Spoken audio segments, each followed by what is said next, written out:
Hi, everyone, and welcome to the Softball Canada Speaker Series presented by Rawlings Canada. Today's webinar will be about softball equipment with our special guests, Jonah Evans and Jason Shipley from our amazing partners at Rawlings Canada. Although the softball season is currently suspended in many areas of the country due to the COVID-19 situation, we are happy to have the opportunity to engage with everyone listening at home, and we hope you will enjoy listening to our great speakers. Bonjour à tous et bienvenue à la série de webinaires de Softball Canada présentée par Rawlings Canada.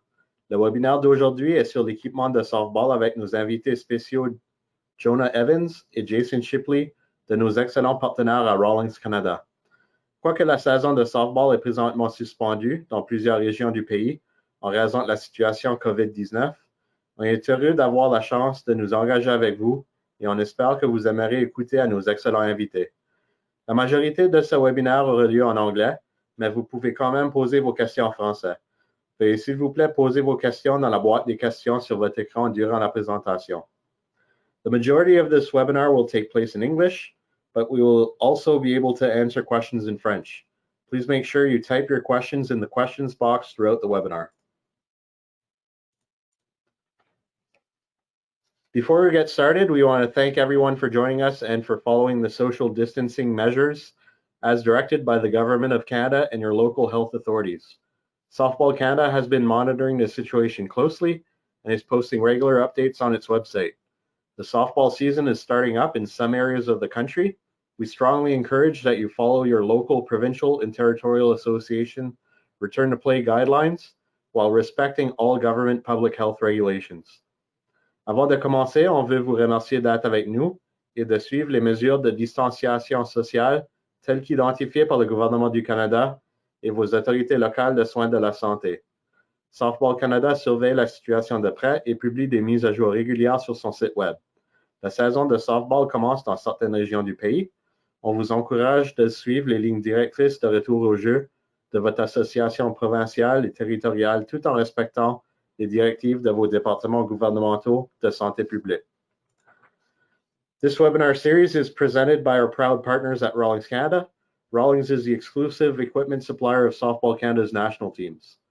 Cette série de webinaires est présentée par nos fiers partenaires à Rawlings Canada. Rawlings est le fournisseur d'équipements officiels des équipes nationales de Softball Canada. We also want to recognize our great partners at Home Run Sports who go above and beyond to support the game of softball. Home Run Sports is the exclusive umpire apparel supplier and online store of Softball Canada. To purchase your Softball Canada gear, click on the Fan Zone link on the homepage of the Softball Canada website to access the Home Run Sports store. On veut aussi reconnaître nos excellents partenaires à Home Run Sports qui vont au-delà des attentes pour soutenir le sport du softball. Home Run Sports est le fournisseur exclusif de vêtements d'arbitre et le magasin en ligne de Softball Canada. Pour acheter vos vêtements de Softball Canada, clique sur le lien du magasin sur la page d'accueil du site web de Softball Canada pour accéder au magasin Home Run Sports.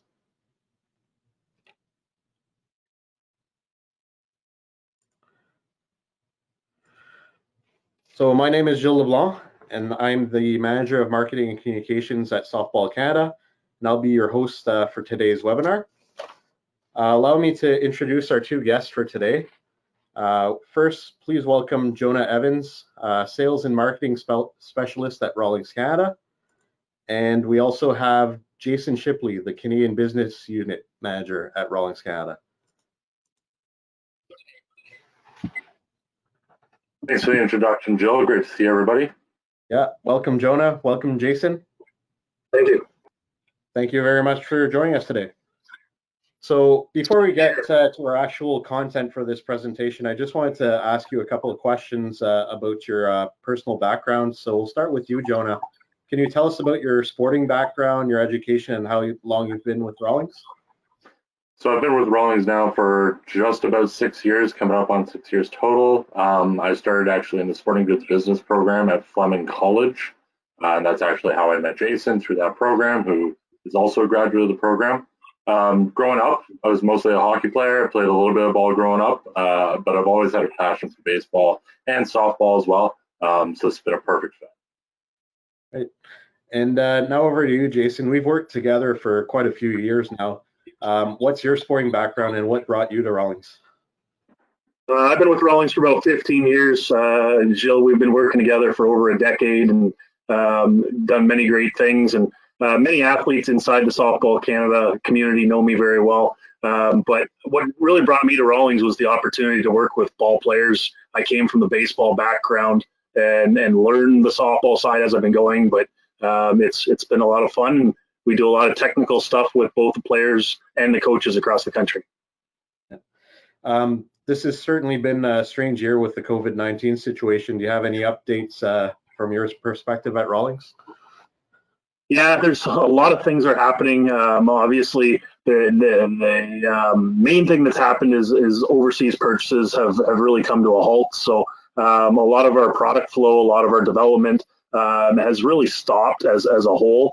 We were literally 30 days away from launching a 2021 sales program, and we've had to basically pull that back and basically look at our programs, what's going to make sense for this country, work with our retailers, work with the distribution channels that are in this country, and make sure that everybody is healthy coming out of this, because it is a struggle for the sporting goods community. And, from an athlete perspective, everybody wants to get back on the field. From a retailer aspect, we all want to get the equipment to you. And from a supply aspect, we're just here to support. So I think at the end of the day, we are all in this together, and it sounds cliche, but at the end of the day, as Diamond Sports athletes, we are all in this together, and we're just here to support the cause.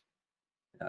And we certainly appreciate all the support that you've given us Softball Canada over the years, and we'll continue to work with you guys to do the best that we can to get the product on the field for the players. So I'll throw this one to you, Jonah, and maybe Jason can jump in afterwards. Last week was National Play Catch Week, and Rawlings played a major role in kind of rolling that out. Can you talk about that week and how you thought it went? It was a great success, and honestly, it felt perfect at the timing it was, just because we all needed a reason to get outside again. Everybody's been stuck at home, doing their own thing, being responsible. We just need the time to get outside and just do something simple like play catch. So it was a great week. We got to celebrate the sport that we love at Rawlings, and the sport that we all love here, the game of softball and baseball.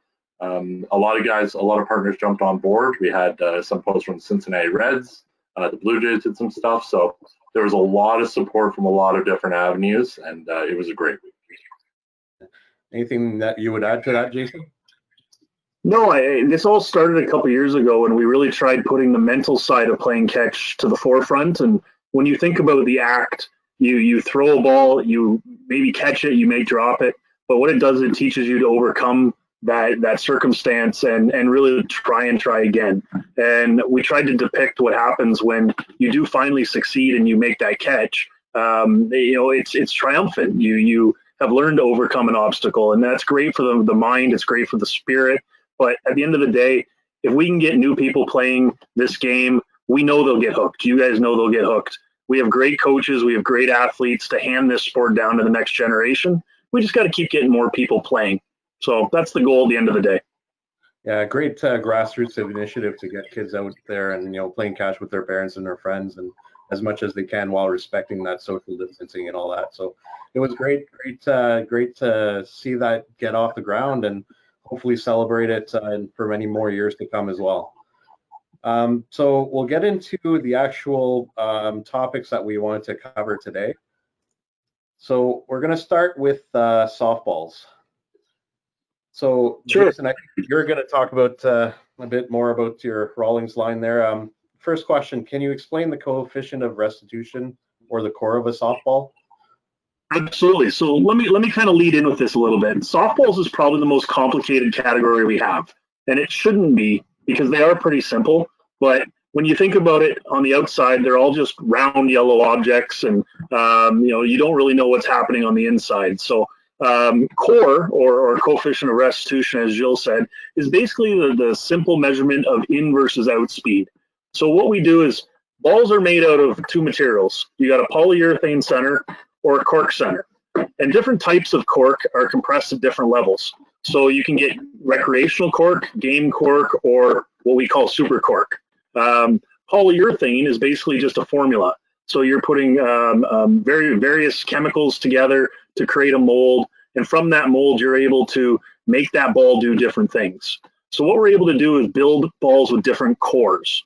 Traditionally, you think of a core, you think of the pill of a baseball that's got windings in around it. That's what people generally just assume is in the inside of a ball. But at the end of the day, the majority of softballs out there are what we call a polyurethane center. And you can see on the PowerPoint here, the core, the higher the core, the harder the ball. The harder the ball, the further it goes, the faster it exits. So what we try and do is build a softball line that matches the regulations and the standards that are in place. And by doing that, we're able to control the game by controlling the ball and be able to increase either home runs or create more safety on the field, depending on who wants to play and what level or what athleticism the athlete is. Good. And what about compression? What's the difference between core and compression? Sure. Compression has a big piece to it. So core obviously is the hardness of the ball. It measures in versus out. What compression does is it actually measures the hardness of the ball from a squeezing capability. So what we do is we take that ball, we put it in between two plates, and we squeeze that ball 1/4 of an inch. The measurement of pounds that it takes to squeeze that ball 1/4 of an inch measures the amount of compression. The higher the compression, the harder the ball.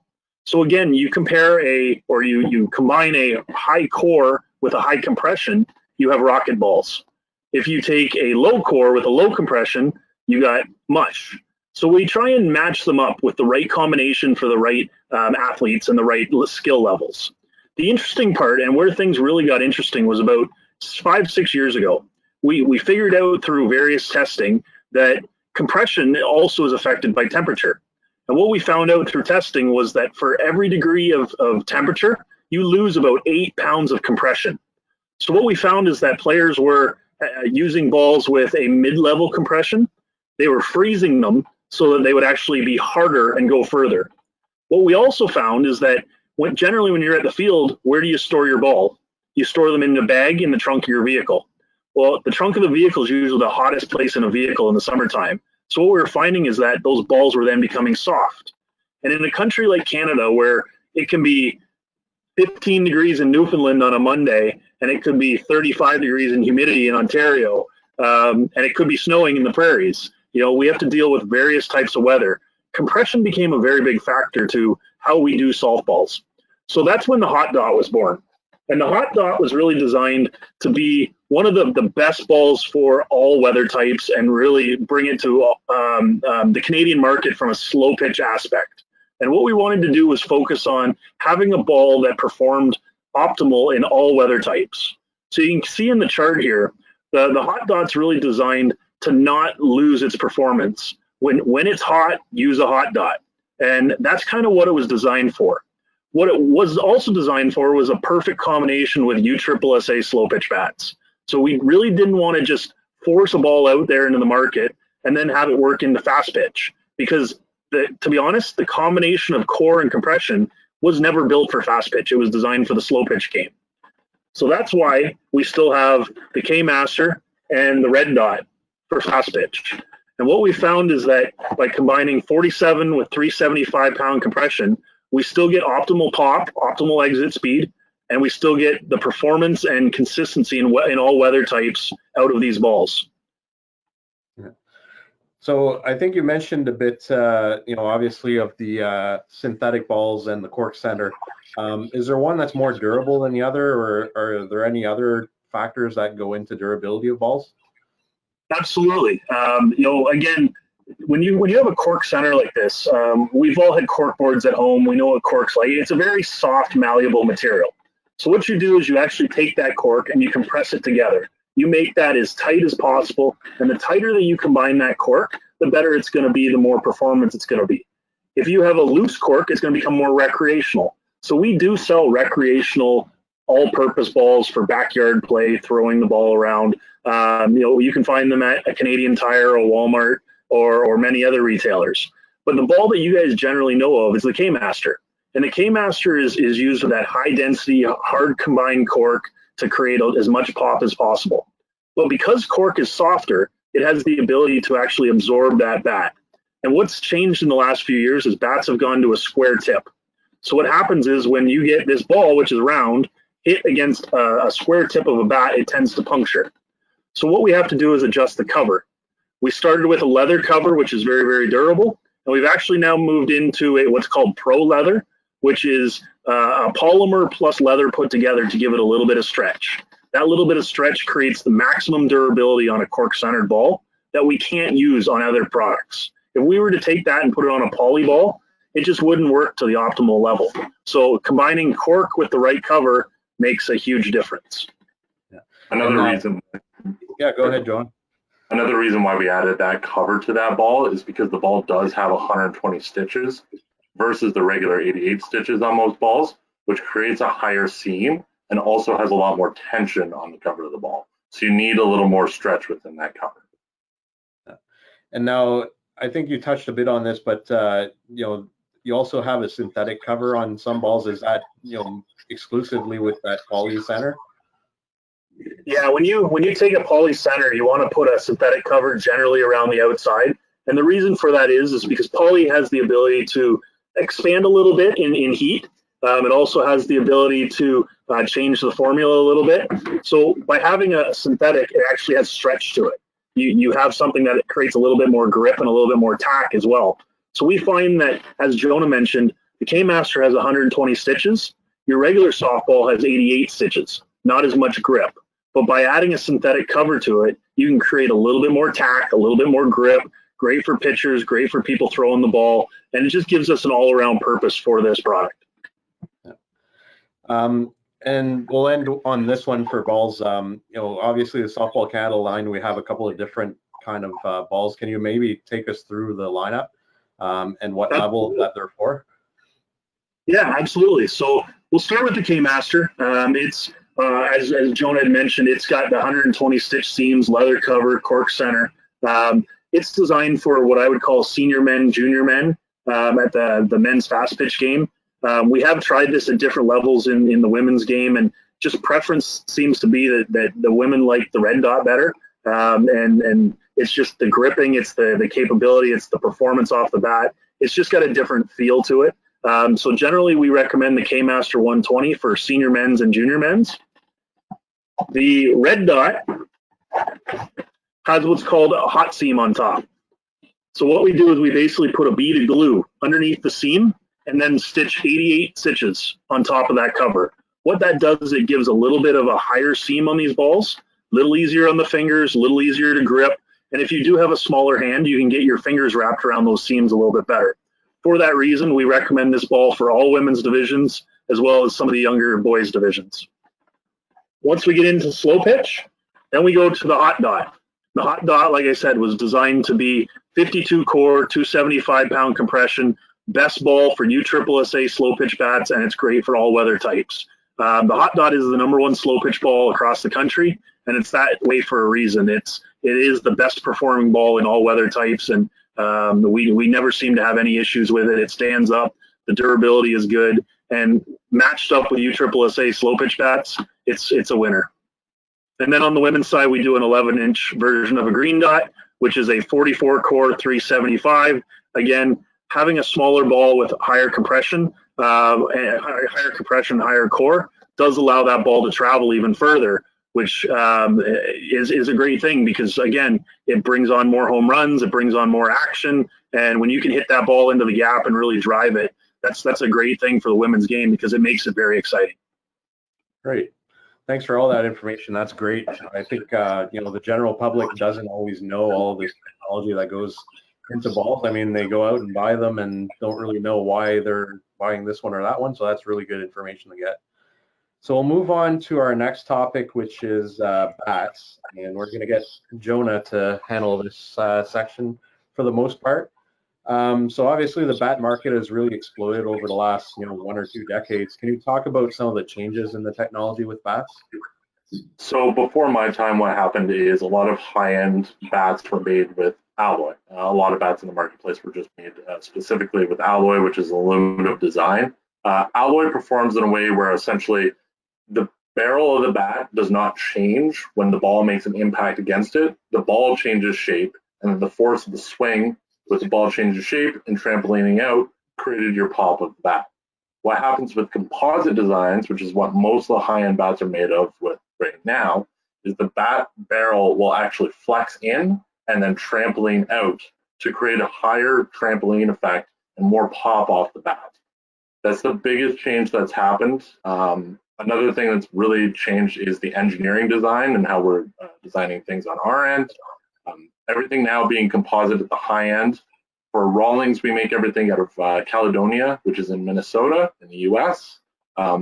Their facility is incredible. The amount of technology and everything that they're putting into the bats. Something as simple as the carbon fiber weaves that overlap, simply shifting an angle can change the durability and performance of the bat by leaps and bounds. It's incredible what they're able to do. Can you explain what the drop of the bat is?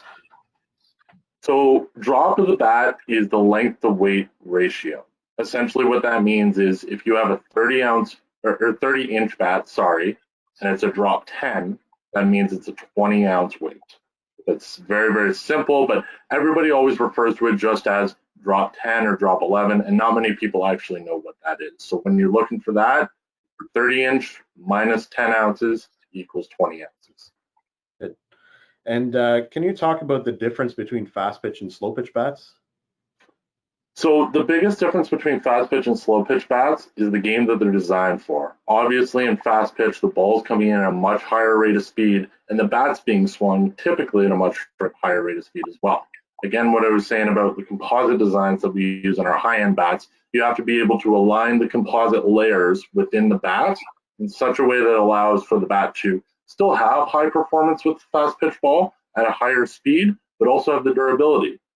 If you've used a slow pitch bat before, a USSSA slow pitch bat before in fast pitch, it's not designed for a 60, 70 mile an hour pitch. It's designed for a 10 mile an hour pitch. So something that's designed for a lot slower pitch speed coming in, and you can see that difference. Can you maybe talk a bit about the balance point of a bat now? Like we've seen there's some end-loaded ones and balanced ones. Can you explain the difference between the two? So for a long time in slow pitch, there's been very different end loads. So what we have on the mic side is a 1 ounce end load, a ½ ounce end load, and then a balanced version. A balanced version allows you to keep a very even swing plane across your entire swing. What we used to have in an end load or a ½ ounce end load would drop that plane a little bit, but some players prefer that.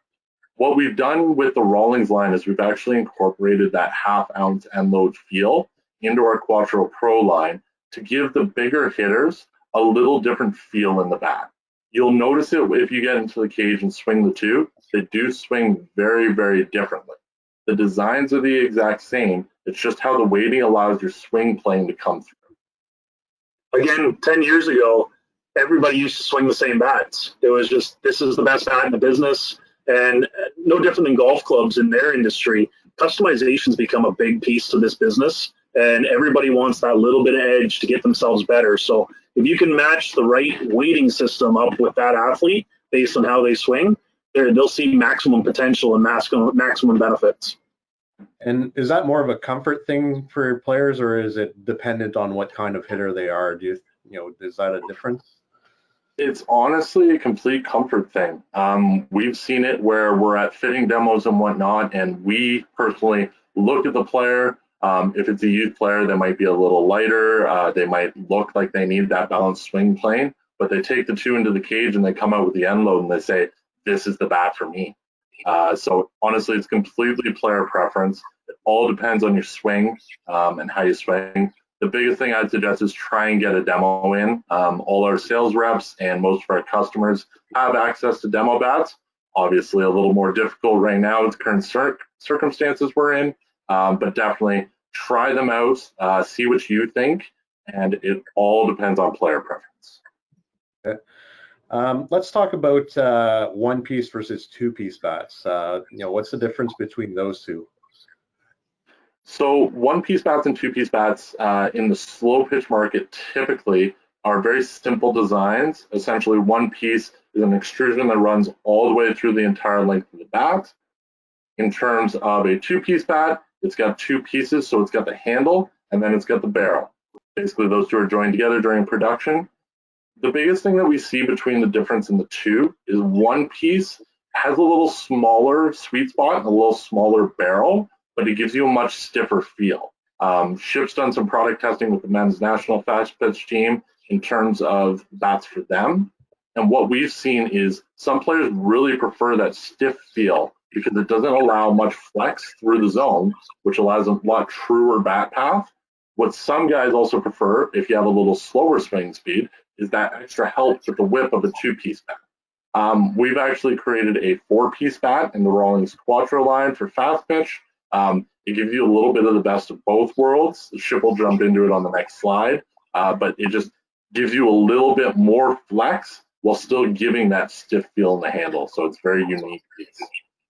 Yeah, so that's a good lead into our next one. So we're going to talk about the Quatro bat. So before we jump over into this, actually, I'll show a video that we have, a little promo video that shows you the Quatro bat first. So bear with me as we go with that.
So there's a little promo of the Quatro bat. So let's talk about now, why was the Quatro bat so popular in fast pitch?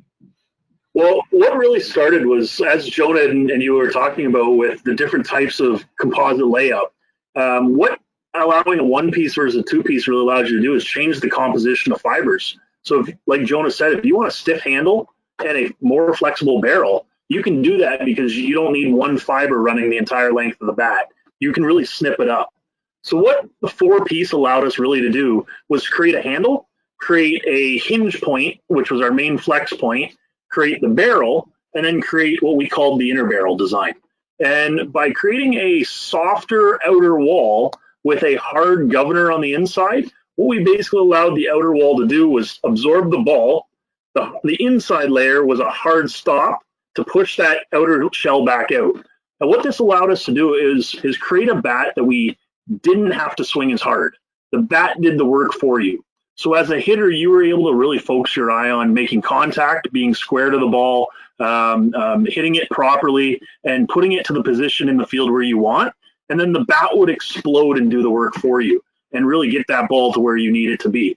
First generation Quatro, we figured out a lot of things that when you put in a full flex hinge system in there, and you get it into the power hitters. We found this out with the women's national team, that when you put it in some big hitter's hands, like a Jen Salling, she's going to put it through the ringer because there's a lot of power coming through that zone, and that bat was designed to be more of an easy swinger bat.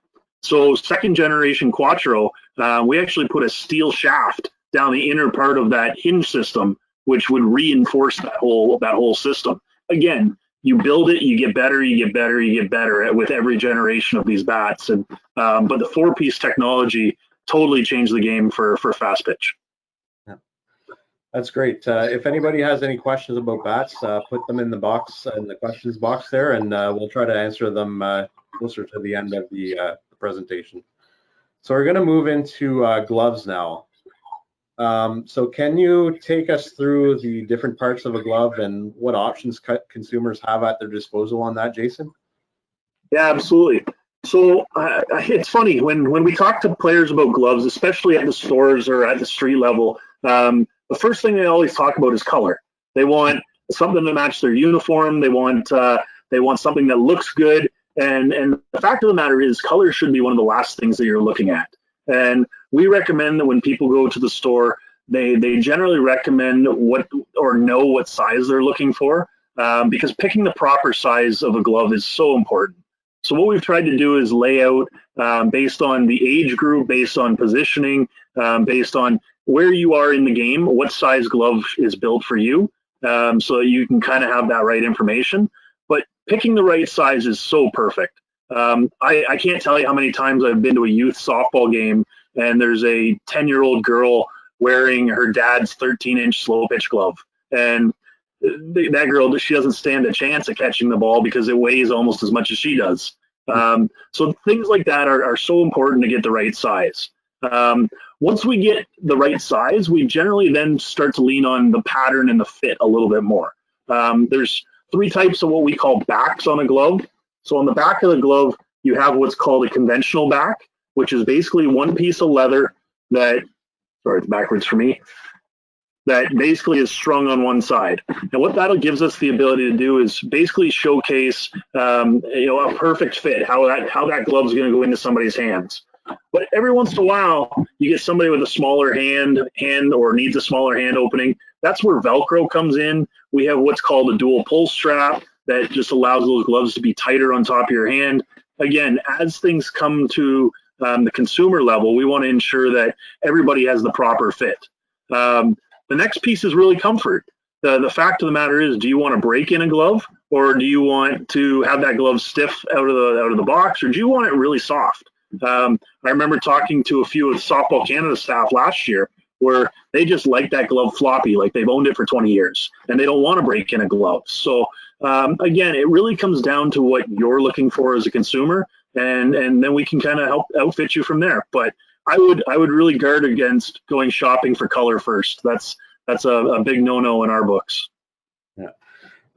And can you talk maybe if there's preferred specs depending on which position you play? Like, is there obviously infielders, like a smaller glove to be able to get the ball out, and web patterns, things like that, and just maybe give a couple of examples of those for infielders and outfielders and pitchers? Yeah, definitely. So generally, when you're starting to look at a glove, you talk about the opening. You talk about how much surface area you have to catch that ball. So generally, if you're talking about a middle infielder, you're looking for what we call a modified trap, a closed pocket, something along that line that's going to keep it more in what we call a V shape, easy to get the ball in and out. If you're an outfielder, obviously you want the most catching surface possible. So you go to an H-web, which gives you a little bit wider opening, gives you more space to catch that glove or catch that ball, and without going up to a size of a glove that you can't actually wear. So we find that generally, even if you're younger in age, but you want to play with a bigger glove, if you go to an H-web, you're going to have a bigger catching surface without going to a bigger glove. Yeah. And now for pitchers, it would be mostly closed webs to be able to hide the ball to, and the grip and that type of stuff too. So 100%. We've tried to experiment with Jenna on the national team and try and get her out of her comfort zone and get some different webs on. And I mean, you know pitchers as well as we do. There's no changing a pitcher once they get in there, and you definitely want to hide that ball, hide that grip, and make sure that nobody's getting any pitch tips coming to them. How do you find the best valued glove? In my opinion, it's in the eye of the beholder, and the fact of the matter is, it all depends on how long you want that glove to last. At Rawlings, we build gloves right from $19.99 up to $600. So depending on what type of material you want, again, how do you want that glove broken in, and how long do you want that glove to last, is important. And I think in this day and age where money might be tight due to what's going on with COVID, or maybe you need to just get a glove to get you over the hump, or maybe you want a glove that's going to last you the next 5 years because you're envisioning playing a lot of softball. I think it's important to just know what you're looking for and then find the right deal to match you. And obviously, Rawlings has a great glove builder. You have the website link there on the screen, where people can just go and build the glove the way they want it and submit it right through that website. So that's great.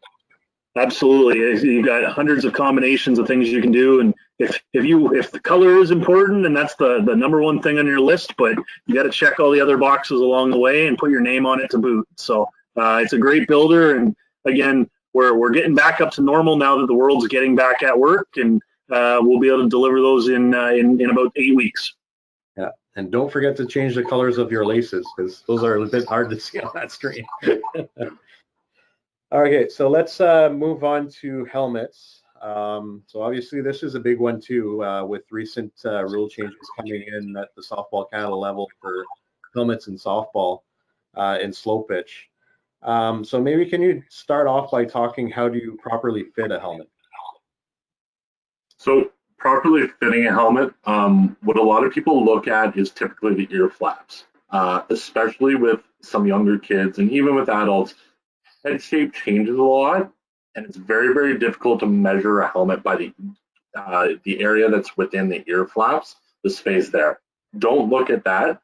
Focus on the area around the crown of the head, essentially as if you were trying to fit a hat.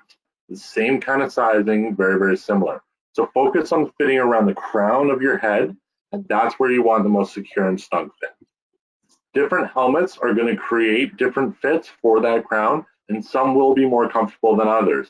At Rawlings, we've changed our helmet cuts over the last few years. We've gone to now what's called a mock design, which has a little more forgiving, a little more foam in it, so it allows for a more custom fit around your head. Yeah. And you mentioned the mock. There are any other models that you'd want to talk about, maybe for lower levels or higher levels?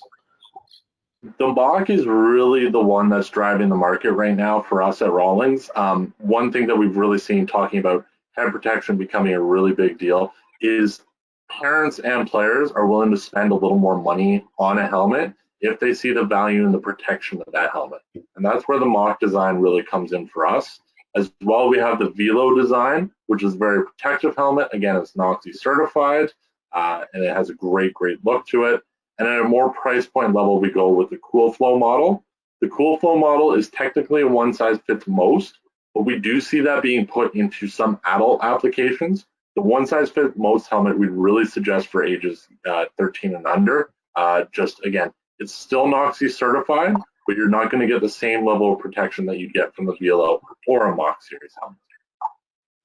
Can you maybe talk about a bit about the changing the sizes? Like, I know some helmets are in small, medium, large, extra large, and now they're kind of going more towards senior and junior. Is that just because the padding has a bit more give to it that you can actually fit it on big, more sizes? So we're building helmets as senior, junior a lot more now. We still offer the alpha size helmets for small, medium, large, and XLs. It's just all about fit, really. And what we do at Rawlings versus some of our competitors is we actually make two different helmet shells. What a lot of guys have done in the past is you take the senior helmet shell and take that shell and just add more padding to make it a junior. The problem is you get the kids out there that look like bobbleheads because the shell just looks way too big on them. So what we try and do is customize the fit a little better with two different shell sizes that allow for a little better fit and more protection. It's funny, Jill, as helmet protection has become a big thing. Obviously, cosmetics are a big piece of this as well. And now you need to have helmets in clear coat, metallic, matte finish, volt finish, all these different finishes. And then you got to have about 13 to 14 colors of each. So by the time you start throwing small, medium, large, extra large in there, from a business mind, it's a bit of a skew nightmare. So sometimes, like Jonah said, having the proper fit built into a senior and a junior gives us the ability to go wider on colors and having more types of finishes to make all the consumers happy and make sure everybody gets what they want. It's also easier on the consumer that they don't have to go into a store or anything to size it up. I mean, you got senior and junior, you should be able to figure it out. Exactly. It's a coach's dream when they just know they need 15 senior helmets and a couple juniors to outfit their team. Yeah, exactly. Can you maybe talk about any technology features that have come into the new mock helmets? Is there anything more than that? So the mock helmet design is actually built purely around protection. It's actually the new design that was supposed to be launched at the beginning of this year with the MLB. Major League Baseball was going to go out 100% with this new mock design. Obviously, things have been slowed down a bit, but the mock design is a little sleeker design that still adds some cut lines to give you a little more protection, especially around the key impact areas, around the crown of the head and the sides. That's where the mock really comes into play with us, as well as taking new types of foams, like our impacts foam design, that have better protection and absorb more of the impact versus your traditional open cell foams that you'd see in a lot of your Cool Flow series helmets. Great, thanks. Now we're going to jump into helmets and masks for pitchers, particularly in slow pitch, because that's really taken off in the last few years, and I think most pitchers wear them nowadays, certainly at the higher levels. Can you guys maybe take us through, I think, is it a Worth mask that you have? You don't have a Rawlings one, I don't think, right? No, we have what's called the Worth Legit Pitcher's Mask, and as well, there's also a mican version of it now. This mask is designed, obviously, like Ship said, some days in Ontario it can be 35 degrees and humid, and you don't want to be out there wearing a full catcher's mask, or some people are using a field lacrosse style mask. This is a lightweight helmet that's built to protect you from the ball coming back. Obviously, the bats are getting a lot better these days from all companies. The ball is flying off the bats a lot more, and there's a lot less reaction time out there for the pitchers to try and react to a comebacker. So that's why a lot of people are switching to pitchers' helmets, which is a really key piece. If you want something that's very lightweight, very protective, the Worth pitcher's mask is a great option. As well, Rawlings also has new catcher's masks that will also work for that. Anything that you would add to that, Jason, on masks? No, it's just a growing trend, and as head protection becomes a bigger talk, not only in our sport but in every sport, I think it's just relevant. And again, if you match up the bats with the right ball to create performance, you want to make sure that your athletes that are the closest to you, which is the pitcher, is also safe. And again, there's leagues around the country, and we've seen them that match the wrong ball up with those bats, and all of a sudden it's not even safe to stand on third base, let alone the pitcher's mound. So we want to make sure that the right equipment's going to the right place so that everybody has an enjoyable time on the diamond. Great. So thank you very much for all that great information from you guys, from Jason and Jonah. So we're going to move into our Q&A kind of session here. So if you have any questions, feel free to put them through. So I do have one here. So is it possible to create a hot dot ball designed for slow pitch and give it the same seam and cover as a K-Master or red dot? I'll take that one myself. We actually could. We've actually experimented with it a little bit. The problem, as Jonah had mentioned, because there's 120 stitches on a K-Master, the actual cover tends to tear a little bit. And what I'll show, let me just grab this for a second so you guys can see. So basically, you can see how close all those seams are. And there we go. And basically what happens is, upon impact, there's not a lot of material there to hold those seams from splitting. And if we go to a polyurethane center, which is what the hot dot's made out of, the seams of that synthetic will basically just rip, just kind of like what I'm doing here. And it'll literally just rip apart and pull apart. So that's the problem with it, is it's too much core and not enough compression to create stability in that ball. And the synthetic cover just won't stand up for it.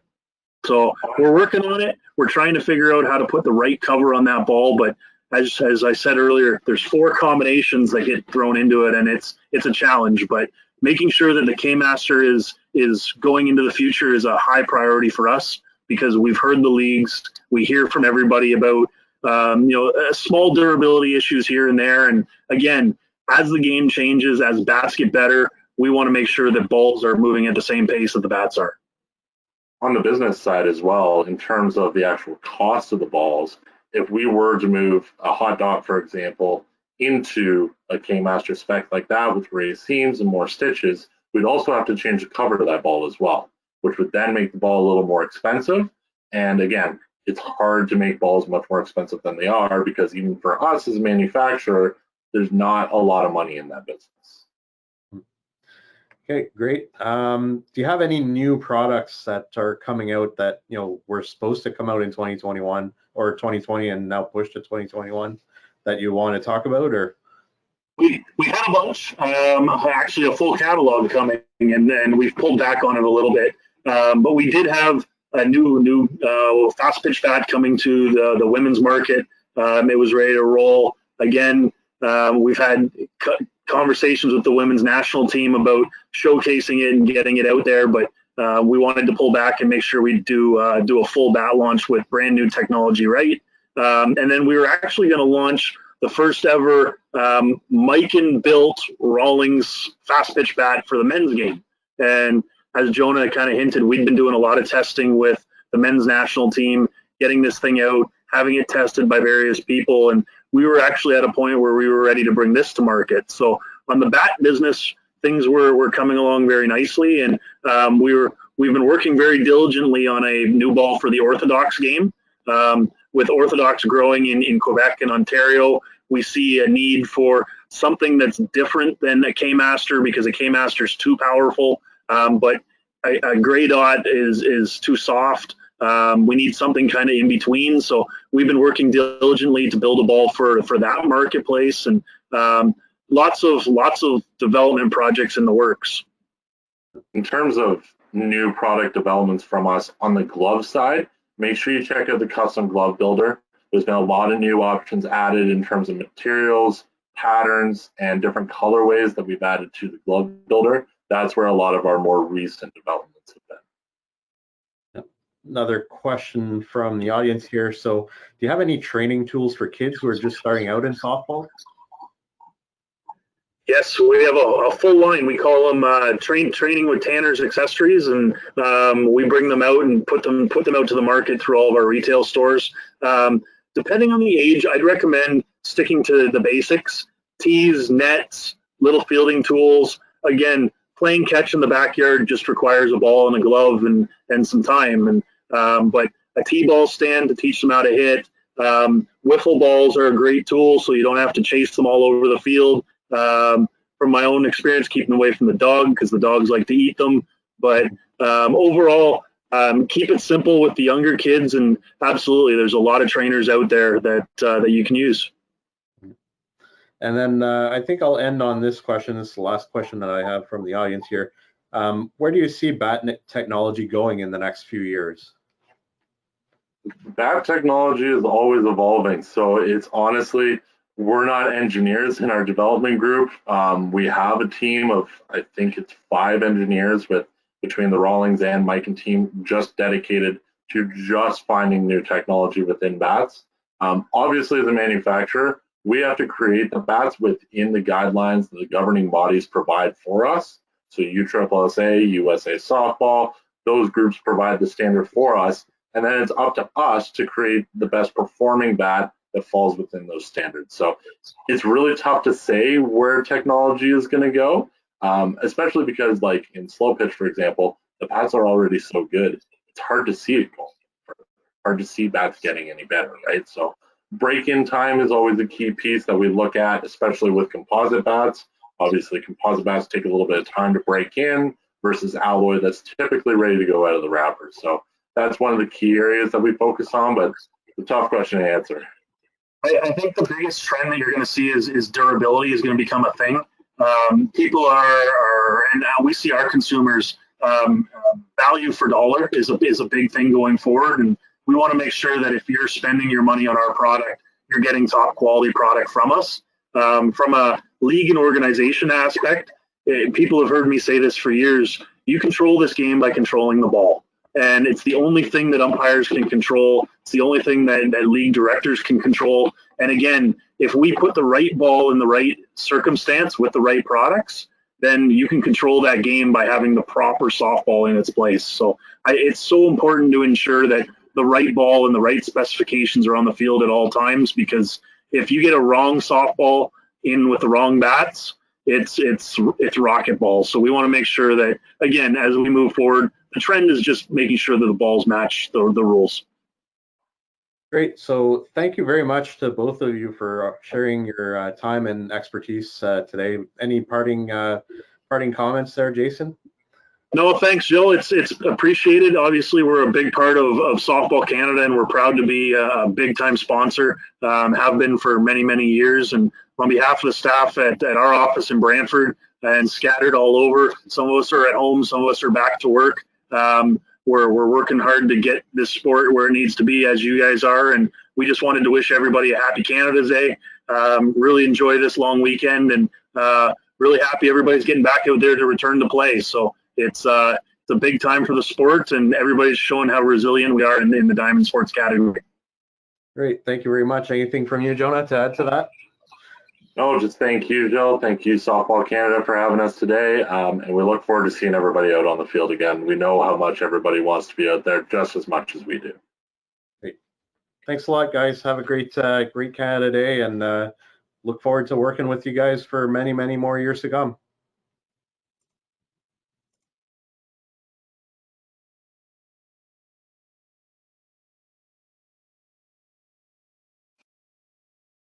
So that will conclude today's webinar. Thank you very much for joining us today. If you have any comments or suggestions for our speaker series webinars, feel free to send them to Gilles Leblanc or Angela Ballantyne at Softball Canada.